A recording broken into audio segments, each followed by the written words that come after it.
Bonjour, petite vidéo pour expliquer comment, avec un FH, coller deux images ensemble dans la même région. Bon, la première chose, il faut savoir que pour coller deux images de deux caméras différentes ensemble, il faut absolument avoir le même modèle de caméra. Donc, deux techniques seront expliquées. Premièrement, la fonction panorama pour coller des images en entier ensemble. Et deuxièmement, la fonction de conversion pour coller des sections d'images ensemble. Donc, fonction panorama. Si je vais dans la section de compensation, le dernier en bas, c'est la fonction panorama et par défaut, la fonction met les images une à côté de l'autre pour la caméra 0 et 1. On peut faire des images jusqu'à 4, soit 2 par 2 ou 1 par 4.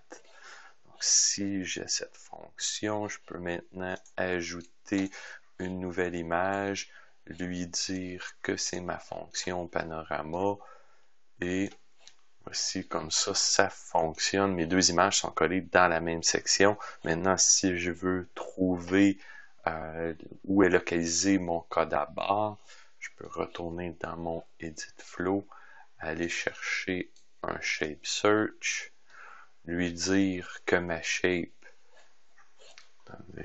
une nouvelle shape, que ma shape c'est mon code à barre, lui faire apprendre, lui dire que j'en ai juste un sans avoir de rotation. Maintenant, dans mon image, au lieu de mon panorama, je vais mettre mon Shape Search et si je pars ma reconnaissance en main et je tourne, on voit que mon Shape Search suit dans les deux images avec un seul outil. Maintenant, la deuxième façon, c'est de découper une section d'image, soit sur un côté ou sur l'autre, et coller les deux sections ensemble. Encore une fois, pour ce faire, il faut utiliser le même modèle de caméra. Si j'ai deux caméras de deux résolutions différentes, ça ne fonctionnera pas. Donc, je vais aller modifier mon programme. Je vais maintenant effacer mon panorama pour montrer la deuxième façon. L'outil utilisé qui est toujours dans la compensation, c'est l'outil trapézoïdal pour découper. Et ensuite, je vais utiliser la Advanced Filter pour coller mes deux sections ensemble. Donc, j'ai mon caméra input 0 pour aller chercher l'image 0. Ensuite, j'ai un caméra switch qui passe à l'image de la caméra 1. Donc, pour aller chercher une section de la caméra 0, je viens ici. La façon que ça fonctionne, c'est je convertis quoi par quoi et quelle est ma région d'intérêt. Donc, si je coupe ma région d'intérêt à moitié, donc c'est une 640 par 480, donc je lui dis 309, qui serait exactement la moitié. On voit maintenant que c'est la moitié de gauche, ma région d'intérêt. Donc, je vais avoir la moitié de cette image-là. Et juste pour expliquer au niveau de la conversion, si la grandeur de ma section, de ma mesure est la même que la grandeur de ma référence, j'aurai aucune conversion d'image. Mais si, par exemple, la mesure est la moitié ou le quart plutôt, parce que c'est en deux dimensions, le quart de ma grandeur, ben, je viens zoomer x2 mon image. Donc, si je reste comme ça ici et je veux voir la conversion, j'ai juste la moitié de mon image sans aucune conversion, étant donné, encore une fois, que ma mesure et mes références est la même.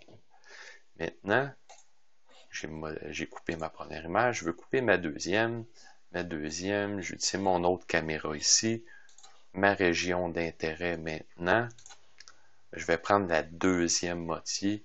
Donc, je vais commencer à 310. Donc, on voit maintenant, c'est la partie de droite que j'ai.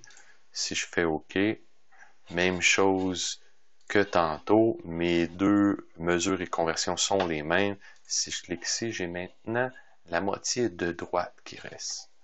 Si je fais OK, il me reste à coller mes deux images ensemble.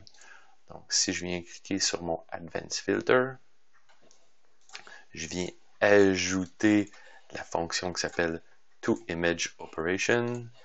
Et dans mes deux images, je lui dis que je prends en premier ma première fonction trapézoïdale et en deuxième, ma deuxième fonction trapézoïdale. Et par défaut, c'est la fonction et, donc c'est un plus l'autre, donc l'image de un plus l'image de l'autre. Maintenant, si je fais OK, OK, je retourne ici. Et maintenant, je veux voir mon Advanced Filter. On voit si je place ça un petit peu à moitié comme ça ici, que dans cette image, la moitié de gauche provient de la caméra 1.0 et la moitié de droite vient de la caméra 1. Donc, j'espère que cette vidéo va vous aider. Si vous avez des questions, contactez-moi sur OneBiz.